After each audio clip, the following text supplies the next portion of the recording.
my boyfriend and left me for my best friend, but he had no idea what he really missed out on. I thought Tyler was different. For 2 years, he dated the girl who worked double shifts at the campus coffee shop, wore thrift store clothes, and split grocery bills down to the penny. He'd joke about my humble background and how refreshing it was to be with someone who wasn't materialistic. "You're so real," he'd say, watching me count quarters for laundry. "Not like those spoiled rich girls who've never worked a day in their lives." I smiled and nodded, playing my part perfectly. What Tyler didn't know was that my family owns the third largest private equity firm in the country. The coffee shop job? A character-building exercise my dad insisted on. The thrift store clothes? A conscious choice to see who would love me for me, not my trust fund. I'd been burned before. In high school, my ex leaked my family's net worth to everyone after I broke up with him. Suddenly, I had 50 new best friends and a dozen guys asking me to prom. The experience taught me that money changes everything, so I decided to hide it. My best friend Brooke knew the truth. She'd grown up in the same circles, understood the pressure. She helped me maintain the facade, covering for me when family events conflicted with my work schedule, or so I thought. Last month, I walked into Tyler's apartment with his favorite pizza, planning to surprise him before his big job interview. Instead, I found him and Brooke tangled up on his couch. "This isn't what it looks like," Tyler stammered, scrambling for his clothes. Brooke didn't even have the decency to look ashamed. She just smirked. "Actually, it's exactly what it looks like," she said, adjusting her hair. "Tyler and I have been together for months. We've been waiting for the right time to tell you." My hands shook as I set the pizza down. Months? Tyler at least had the grace to look guilty. "Listen, what we had was great, but Brooke and we just connect on a different level. She understands the finer things in life. She has opportunities." I almost laughed. Opportunities. If only he knew. "I'm sorry you had to find out this way," Brooke said, not sounding sorry at all. "But honestly, Tyler needs someone who can match his ambitions, someone who can help him build the life he deserves." I nodded slowly, my mind racing. "You're right. He does deserve someone who can give him everything he wants." They exchanged a look, probably thinking I was taking this surprisingly well. "I hope you'll both be very happy," I said, walking toward the door. "Tyler, good luck with that interview tomorrow." "Thanks," he said, confusion flickering across his face. "That means a lot." As I reached the doorknob, I turned back one last time. "Oh, and Tyler, you might want to ask Brooke what she forgot to mention about that company you're interviewing with." Brooke's face went white. Tyler looked between us. "What's she talking about?" I smiled sweetly. "Nothing important, just that the CEO happens to be my father." The silence that followed was deafening. Tyler's mouth fell open. Brooke looked like she'd seen a ghost. "That's impossible," Tyler said slowly. "Your dad works in insurance, right? Actually, he's the founder and CEO of Blackstone Ventures. You know, the company you've been preparing for 3 weeks to interview with? The one you called your dream job?" Tyler sank onto the couch. "But you work at a coffee shop. You live in that tiny apartment. I choose to live simply. There's a difference." Brooke found her voice. "You're lying. I would have known." "Would you? Like how I would have known you were sleeping with my boyfriend for months?" I pulled out my phone and showed them my contact list. Tyler's interview was scheduled with Dad Office, the same number he'd been calling to confirm interview details. "This is insane," Tyler whispered. "Why didn't you tell me?" "Because I wanted someone to love me for who I am, not what I have. Clearly that was never you." Tyler stood up abruptly. "Wait, we can talk about this. I made a mistake. Brooke, she means nothing to me." "Hey," Brooke protested. "You're right," I said to Tyler. "She means nothing. And after tomorrow, neither will you." I left them there, arguing in his cramped apartment, and drove home to my family's estate for the first time in months. The 40-acre property sat behind iron gates in the most exclusive part of town. Tyler had driven past it countless times, always wondering who lived there. He'd even joked once that whoever owned it was probably some old money snob with no real problems. Mom was in the garden when I arrived, directing the landscaping crew. "Sweetheart," she rushed over, still wearing her gardening gloves. "What a surprise. You look upset." I told her everything. By the time I finished, Dad had joined us on the terrace,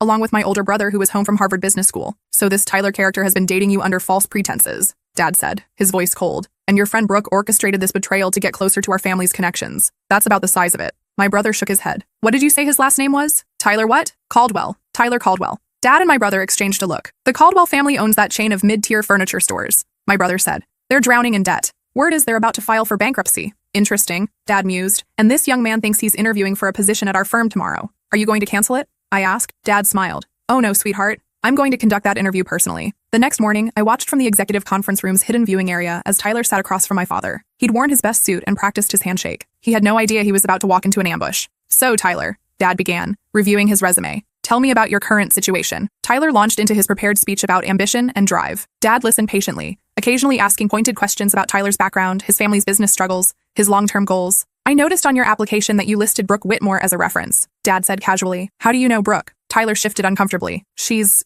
a friend, a close friend." "I see. And what about my daughter?" Tyler's face went pale. "Your daughter?" "Yes. I believe you two have been dating for about 2 years." The blood drained from Tyler's face completely. "Sir, I can explain." "Please do." Tyler stammered through an explanation that made him sound even worse. He tried to claim it was just a misunderstanding, that he and I had been taking a break, that Brooke was just helping him through a difficult time. Dad listened without interruption, his expression unreadable. "Tell me, Tyler," Dad said when Tyler finished. "What do you think loyalty means in business?" "Loyalty is..." It's everything, sir. Trust, reliability, keeping your word. And yet you've been betraying my daughter's trust for months while planning to use her friend's connections to advance your career. Tyler opened his mouth, then closed it. There was nothing he could say. I'm curious about something else, Dad continued. What did you think of my daughter's lifestyle? Her job, her apartment, her financial situation? I thought she was hardworking, independent, but not wealthy. No, sir, I mean, that didn't matter to me. I loved her for who she was. Dad leaned forward. Loved her enough to cheat on her, apparently. Tyler's hands were shaking now. Mr. Blackstone, please. I know I made a mistake. I know this looks bad, but I'm a good worker. I can bring value to your company. I'm sure you could, Dad said. Unfortunately, we have a strict policy about hiring people who betray the trust of our family members. Tyler's face crumpled. Please. You don't understand. My family's business is failing. I need this job. I'm drowning in student loans. My mom, she's been counting on me to help save the store. For a moment, Dad's expression softened. Then he spoke again, his voice still professional, but with an edge of finality. That's unfortunate, Tyler. But perhaps you should have considered those consequences before you decided to betray my daughter. Dad stood up, signaling the interview was over. Thank you for your time. We'll be in touch. I watched Tyler gather his papers with shaking hands and walk out of the building where he'd hoped to start his dream career. But I wasn't done with him yet. That evening, Tyler called me 17 times. I ignored every call. Finally, he sent a text. Please, I know I screwed up. Can we talk? I agreed to meet him at a coffee shop downtown. Not the one where I worked. Somewhere neutral. He was already there when I arrived, looking haggard and desperate. I didn't get the job, he said as soon as I sat down. I know. Your father told me what you really are, who your family is, and how does that make you feel? Tyler ran his hands through his hair. Confused, angry, stupid. How could you lie to me for 2 years? The same way you could cheat on me for months, I suppose. He flinched. That's different. Is it? We were both hiding something from each other. The difference is, my secret was protecting you. Yours was betraying me. Tyler leaned forward desperately. But don't you see? This changes everything. We could have had a real future together. You could have helped me save my family's business. We could have built something amazing. With Brooke? Forget Brooke. She doesn't matter. You're the one I want to be with. I stared at him, amazed by his audacity. Now that you know about my money, it's not about the money, isn't it? 5 hours ago, you were telling Brooke how you needed someone who could match your ambitions. Someone with opportunities. Tyler's face reddened. You heard that? I heard everything, Tyler. Including the part where you said I didn't understand the finer things in life. He opened his mouth to protest, but I held up my hand. Let me tell you about the finer things in life that you'll never experience now. I pulled out my phone and showed him photos I'd never shared before. This is our family box at Yankee Stadium. Dad's been a season ticket holder since 1987. Derek Jeter came to my 16th birthday party. Tyler's eyes widened. He was obsessed with baseball. Had Yankees memorabilia covering his apartment walls. This is our house in the Hamptons where we spend summers. And this is our ski lodge in Aspen. Mom hosts Christmas there every year. I swiped to the next photo. This is me with Tom Brady at last year's Super Bowl. Dad's company sponsors several teams. We get VIP access to every major sporting event. Tyler's face was getting paler with each photo. And this, I said, showing him a picture of me in a flowing gown at a charity gala, is from the Metropolitan Museum's annual fundraiser. I sit on the youth board. That's Leonardo DiCaprio in the background. Stop, Tyler whispered. But I wasn't finished. Remember how you always talked about wanting to travel? This is our yacht in Monaco. And this is me in Tokyo with the Olympic delegation. Dad's on the International Olympic Committee. Tyler put his head in his hands. Please stop. You wanted someone with opportunities, Tyler. Brooke has opportunities. Her father owns 3 car dealerships. Very impressive. I leaned back in my chair, watching him process what he'd lost. The thing is, I continued, I would have shared all of this with you. Eventually. Once I knew you loved me for me, not for what I could give you. I was planning to tell you on our 3rd anniversary next month. Tyler looked up, his eyes red. 3 years? I had it all planned out. I was going to take you to dinner at Le Bernardin. Dad knows the chef personally, and tell you everything. I even had a job lined up for you at the firm, a real position, not an entry-level interview. You would have started as my brother's assistant, learning directly from him. Tyler's breathing became shallow.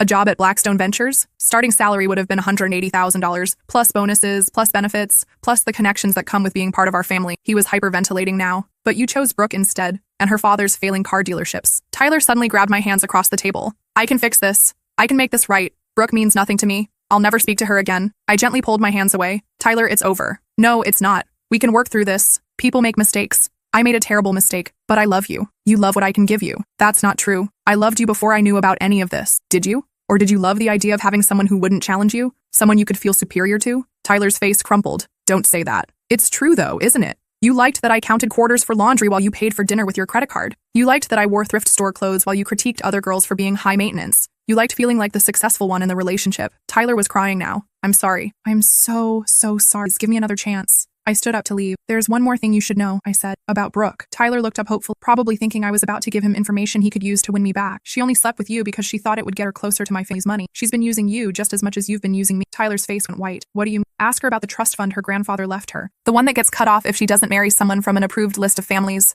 Ask her why she suddenly became interested in you right after I told her I was thinking about introducing you to my parents. I left Tyler sitting there, finally understanding the depth of his betrayal and manipulation, but I still wasn't done. The next day, I called Brooke. "We need to talk," I said. She agreed to meet me at her apartment. When I arrived, she was pacing nervously. "Look," she said before I could speak, "about Tyler. I know you're upset, but I'm not here about Tyler." Brooke stopped pacing. "Then why are you here?" "I'm here about your trust fund." The color drained from her face. "What about it?" "The one that requires you to marry someone from the approved families list. The one your grandfather designed to keep the money in the right social circles." Brooke sank onto her couch. "How did you—" "My family's been on that list for 3 generations, Brooke. Our families have been friends since before we were born. Your grandfather and my grandfather served on multiple boards together." Brooke's voice was barely a whisper. "So you know. I know that you're 23 and still single, which means you have 2 years left to find an approved husband, or you lose everything. I know your father's car dealerships are struggling, and he's been counting on your inheritance to save them. And I know that you targeted Tyler specifically because you thought I was going to bring him home to meet my parents." Brooke buried her face in her hands. "You thought that if you could steal him from me and then somehow get my family to accept him, you could marry him and satisfy the trust requirements." "I didn't mean for it to happen this way," Brooke whispered. "I never wanted to hurt you, but you did hurt me. And for what?" "Tyler's not on the list, Brooke. He's never going to be on the list. His family has no money, no connections, no social standing. Even if you married him, you'd lose your inheritance anyway." Brooke looked up, her eyes wide with realization. "I didn't think about that." "No, you didn't think at all. You just saw an opportunity and took it." I pulled out my phone and showed her a document. "This is the updated approved families list from last month. See Tyler's name anywhere?" Brooke scanned the list desperately, then shook her head. "But here's the really interesting part," I continued. "The Whitmore Family Trust requires marriage to someone from an approved family or a demonstrated commitment to expanding approved social circles through charity work and community investment." Brooke looked confused. "What does that mean?" "It means that if you'd spent the last 2 years volunteering for approved charities and building connections with approved families, you could have satisfied the requirements without getting married at all." Brooke's face went white. "Are you serious?" "Dead serious. Your grandfather included that clause specifically for family members who might not find suitable spouses. He wasn't as old-fashioned as everyone thought." I swiped to the next page of the document. "There's a list of qualifying activities right here. Serving on nonprofit boards, hosting fundraisers for approved charities, volunteering for political campaigns of approved candidates." Brooke was hyperventilating. "I could have done all of that."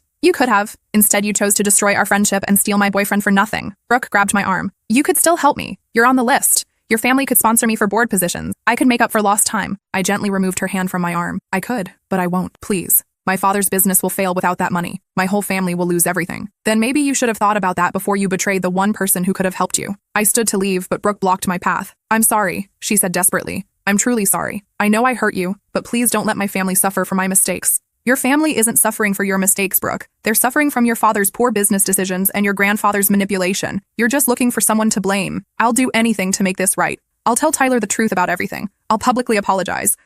You'll leave me alone," I said firmly, "and you'll figure out your own problems." As I reached the door, Brooke called out one last time. "What about forgiveness? What about second chances?" I turned back to face her. "I learned something from my family's success, Brooke. Sometimes the best business decision is knowing when to cut your losses." I left her crying in her apartment, finally understanding that actions have consequences. Over the next few weeks, I watched both Tyler and Brooke's worlds fall apart. Tyler's family furniture store filed for bankruptcy 2 days after his failed interview. His mother called me, somehow having gotten my number, begging me to ask my father to reconsider hiring Tyler. "He's a good boy," she sobbed over the phone. "He just made a mistake. Please, we need this job to survive." I gently explained that the decision was out of my hands, which wasn't entirely true. Dad had actually asked me if I wanted him to reconsider, and I'd said no. Brooke's situation was even more desperate. With less than 2 years left to satisfy her trust requirements and no connections to help her, she tried reaching out to other families on the approved list. But word travels fast in small social circles, and her reputation for betraying friends had preceded her. She called me one more time, 3 weeks after our confrontation. "I'm getting married," she announced. "Congratulations." "To whom?" "Richard Pemberton. His family's on the list."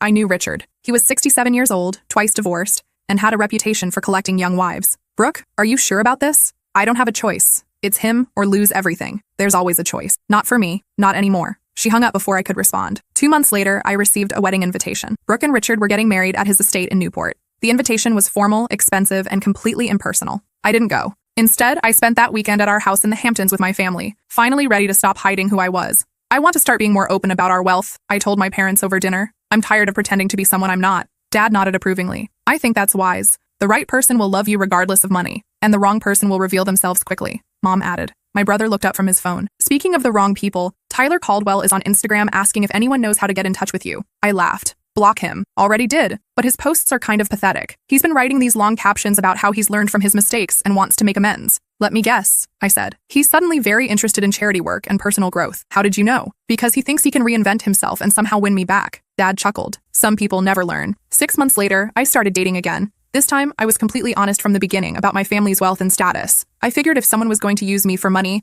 I'd rather know up front. The difference was remarkable. Men either ran away immediately, intimidated by the pressure, or they stayed and proved they were genuinely interested in me as a person. There was no middle ground, no room for confusion or hidden motives. I met Christopher at a charity auction my family was hosting. He was there representing his law firm's pro bono program, and he had no idea who I was when he struck up a conversation about the silent auction items. "That painting is beautiful," he said, pointing to a piece I'd donated anonymously. "But 30,000 seems steep." "Art is subjective," I replied. "Sometimes you pay for the story behind the piece, not just the piece itself." "What's the story behind this one?" I smiled. "The artist painted it after a major life change. She was letting go of who she thought she had to be and embracing who she really was." Christopher studied the painting more carefully. "I can see that. There's something about the brushstrokes that feels liberated." We talked for 2 hours. He never once asked what I did for work or how I knew the family hosting the event. He was just interested in getting to know me. When he finally asked for my number, I told him the truth. "Before you decide if you want to see me again, there's something you should know about me." Christopher looked concerned. "Okay. My family has money. A lot of money. Like stupid amounts of money." He blinked.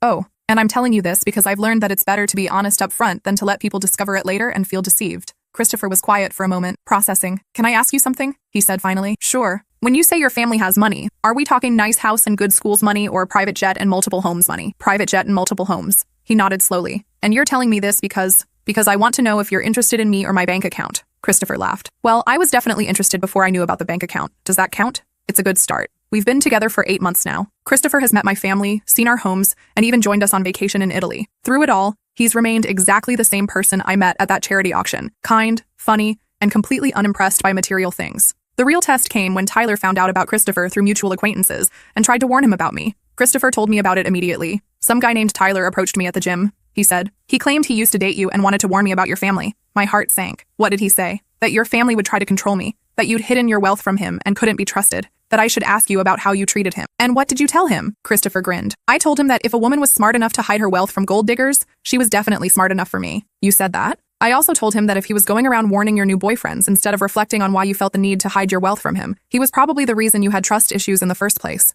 I kissed him right there in the middle of the restaurant. Tyler never bothered us again. Last month, I heard through the social grapevine that Brooke's marriage to Richard had ended in divorce after just 6 months. Apparently, he discovered she was only interested in satisfying her trust requirements and filed for an annulment. Without the marriage or the alternative charity work, Brooke lost her inheritance. Her father's business folded shortly after. She moved back in with her parents and took a job as a receptionist at a dental office. Tyler, meanwhile, had moved back home after college and was working at a sporting goods store in the mall. His parents had lost their house in the bankruptcy, and they were all living in a small apartment across town. I didn't take any pleasure in their misfortune. Their current situations were the natural consequences of their choices, not anything I'd engineered. But I did appreciate the irony. Tyler had wanted someone who could help him build the life he deserved. He thought that person was Brooke, with her family connections and inheritance prospects. Instead, he'd given up a relationship with someone who actually could have given him everything he dreamed of. Brooke had wanted to secure her financial future through marriage or family connections. She thought stealing Tyler would somehow lead to a relationship with my family. Instead, she'd destroyed the one genuine friendship that could have helped her navigate the social requirements of her trust. They'd both reached for fool's gold and lost the real treasure they already had. The last time I saw Tyler was at the grocery store 3 months ago.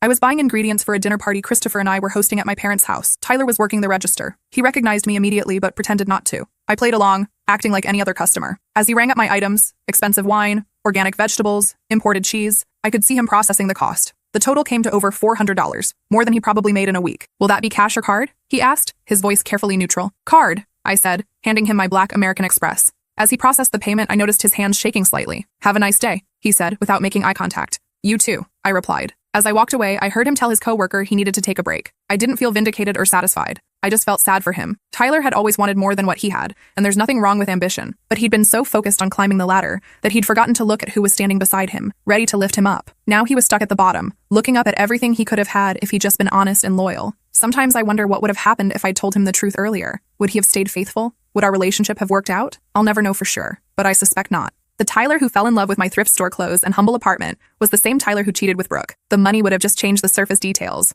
not his character. Christopher knows this story, all of it. He knows why I was cautious about revealing my family's wealth, and he understands why trust is so important to me. "You dodged a bullet," he told me after I explained everything. "Tyler showed you exactly who he was when he thought you had nothing to offer him. That's valuable information." He's right. In trying to protect myself from gold diggers, I'd accidentally created the perfect test of character. Tyler had failed spectacularly. These days, I'm more selective about who I trust, but I'm also more confident in my ability to recognize genuine people. I volunteer openly with my family's foundation, serve on nonprofit boards, and attend charity events where my wealth is obvious and acknowledged. I also keep working at the coffee shop, but now it's by choice rather than necessity. The job keeps me grounded and connected to people outside my social circle. My coworkers know who my family is, but they also know I'm not above cleaning espresso machines or dealing with difficult customers. That balance feels authentic in a way that hiding ever did. Christopher proposed last month. The ring isn't the biggest or most expensive one I could have had, but it's perfect because he chose it himself, knowing I'd love the meaning behind it more than the status symbol. We're planning a wedding for next spring. It'll be large because my family has many friends and business associates to invite, but it'll also be personal and meaningful. Tyler and Brooke won't be invited, obviously, but I hope they've both learned something from their experiences. I hope Tyler has realized that true partnership means supporting each other through good times and bad, not just until something better comes along. I hope Brooke has learned that shortcuts and manipulation never lead to genuine happiness or security. Mostly though, I hope they've both learned that betraying people who care about you isn't just morally wrong. It's also incredibly stupid, because you never know who you might be betraying, or what opportunities you might be destroying. In Tyler's case, he betrayed someone who could have given him everything he wanted. In Brooke's case, she betrayed someone who would have helped her build the life she needed. They both gambled on deception and lost everything. I gambled on honesty and found love. Sometimes the biggest risk is being real with people, but sometimes it's the only way to find out who's worth keeping around. Tyler learned that lesson too late. By the time he realized what he'd lost, I was already gone, building a life with someone who loved me for exactly who I am, trust fund and all. The funny thing is, Tyler had been right about one thing. I am different from those spoiled rich girls he'd complained about. I work for my money, even though I don't have to. I value relationships over material things. I believe in earning respect rather than demanding it because of my family name. He'd found exactly what he claimed to want, and he'd thrown it away for someone he thought could give him more. Now he rings up groceries for people like me, people who have everything he dreamed of and lost his chance to share.